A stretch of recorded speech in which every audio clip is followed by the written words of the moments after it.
Je ne sais pas ce que le souverain et ses hommes feront de lui. Peut-être qu'ils le puniront sévèrement pour avoir couvert le trône et la couronne d'une si grande honte. Peut-être qu'ils lui donneront à manger pour quelques jours et le soigneront. Peut-être qu'ils ne feront ni l'un ni l'autre, et qu'ils laisseront l'homme affamé des Evala mourir de sa propre et belle mort, de faim et de maladie. Ce que connaît le Togo depuis des décennies est unique dans l'histoire des nations. Un pays qui n'est pas sous le joug d'une guerre, qui n'est frappé par aucune calamité naturelle, qui ne s'est pas retrouvé sur la géographie la plus hostile de la Terre, mais où l'on retrouve à foison des êtres comme l'homme affamé des Evala. Un jour, peut-être, ceux qui dirigent le Togo auront enfin la magnanimité d'avouer les outrages dont ils ont été victimes de la part des Togolais, et qu'ils se sont sentis obligés de rendre avec autant de cruauté. David Kepeli, enseignant et écrivain togolais, en juillet 2025. Inutile de dire que ce qui se passe dans ce petit pays d'Afrique de l'Ouest, appelé Togo, est une curiosité pour les journalistes et analystes politiques à travers le monde. Certes,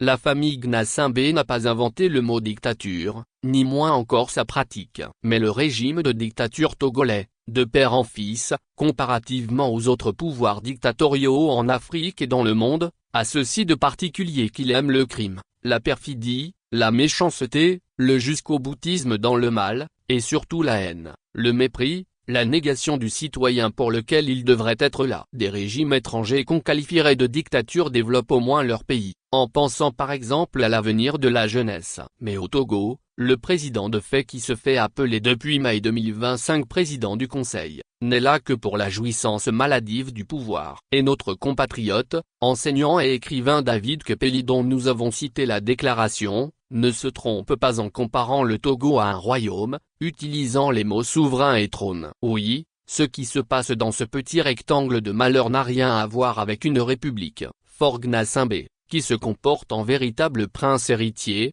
n'ayant de compte à rendre à personne, après avoir fait changer la constitution par un parlement aux ordres en fin de mandat, sans consulter le peuple, créant ainsi une prétendue 5e république pour ne jamais quitter le pouvoir, sort de son chapeau un Sénat, des régions et des gouverneurs comme si c'est ça qui manquait pour que notre pays se développe. Toutes ces stupides gesticulations n'ont pour but que l'enrichissement des amis, proches et autres courtisans, ennemis du peuple togolais. Et comme pour corroborer le fait que la présence de Fort Gnassingbé au sommet de l'État au Togo n'est que pure perte de temps et un grand recul sur tous les plans du pays, l'absence d'un gouvernement depuis plus de 2 mois ne gêne personne autour du prince, et des institutions de leur 5e république qui devraient être mises en place avant le 3 mai 2025 ne le sont toujours pas. Un cafouillage, un désordre, une pagaille totale pendant que des dirigeants d'autres pays de la sous-région et d'ailleurs en Afrique ne se définissent que par des réalisations au profit de leur population et par des coupes budgétaires salutaires pour assainir les finances publiques.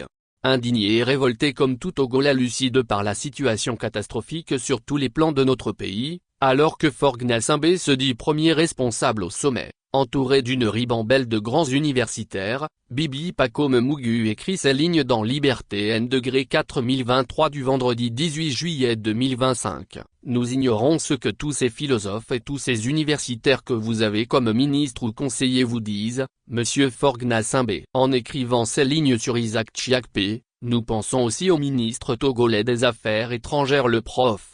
Robert Duss. Nous ignorons ce que ces gens vous apportent comme plus-value en termes de valeurs humaines et de sagesse politique pour la gouvernance du Togo au bénéfice du bonheur de tous les Togolais. Mais, il se trouve que vous avez fait 20 ans à la tête du Togo sans résultat concret. On vous demande le bilan de ces 2 décennies de gouvernance qui s'ajoutent à ces presque 4 décennies de règne de votre père. Et tout ce qu'on voit, ce sont seulement les dettes, les peines et les cris de désolation, de détresse, avec une minorité qui accapare les richesses du pays au détriment de la majorité. Il est temps pour vous de partir, car le Togo n'est ni un royaume ni votre propriété. Vous devez partir. Comme on le voit, tout dirigeant de premier plan qui cherche à se maintenir au pouvoir doit au moins avoir un bilan sur lequel il pourrait s'appuyer pour justifier sa volonté de continuer à demeurer le plus haut responsable au sommet de l'État. Dans le cas de Fort Gnassingbé au Togo, aucun signe d'un début de développement après 20 ans passés à la tête du pays. Aucune amélioration dans l'état des finances publiques, au contraire, la gabegie,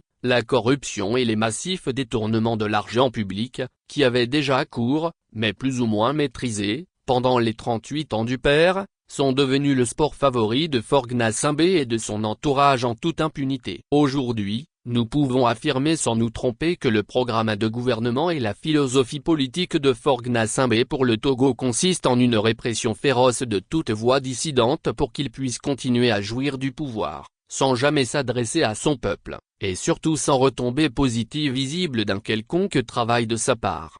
Faure Gnassingbé refuse de s'exprimer après les dernières manifestations contre son maintien au pouvoir. Il refuse surtout toute ouverture politique avec l'opposition, ouverture qui devrait commencer par la libération des plusieurs dizaines de prisonniers politiques qui croupissent depuis plusieurs années et dont certains sont malades ou ont déjà quitté ce monde. Un comportement qui laisse présager de sa part de mauvaises intentions pour le Togo. Jusqu'où Faure Gnassingbé est-il prêt à aller dans sa soif du pouvoir pour le pouvoir, dans sa négation du Togolais et de la nation togolaise, surtout qu'il peut compter, du moins jusqu'à aujourd'hui, sur une armée trop peu républicaine?